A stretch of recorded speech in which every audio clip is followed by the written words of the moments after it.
kalian galo-galo? Semoga baik-baik saja. Kembali lagi di Layo Project. Jadi kami akan menyajikan satu buah berita yang berjudul telah terjadi kebakaran satu buah unit minibus. Lokasi di kilometer 12 Palembang, tepatnya di pom bensin.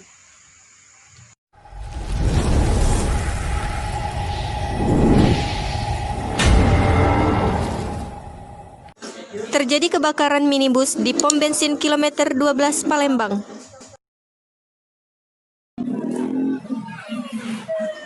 Insiden ini tidak memakan korban jiwa. Sekitar 2 unit mobil pemadam kebakaran untuk memadamkan api. Beruntung kebakaran cepat dipadamkan dan dibantu beberapa warga di sekitar.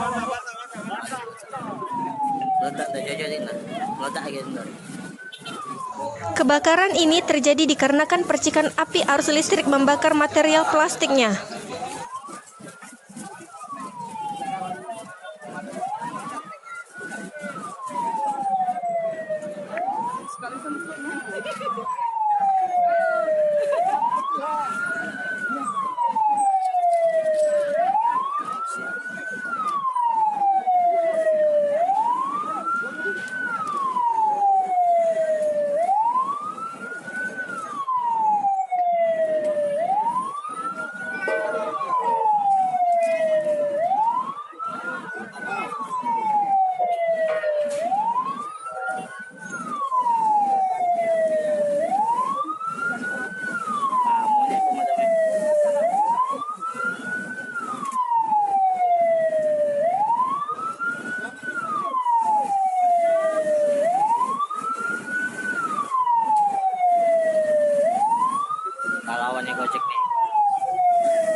Sekian dan terima kasih berita dari Layo Project. Tunggu video selanjutnya. Sampai jumpa.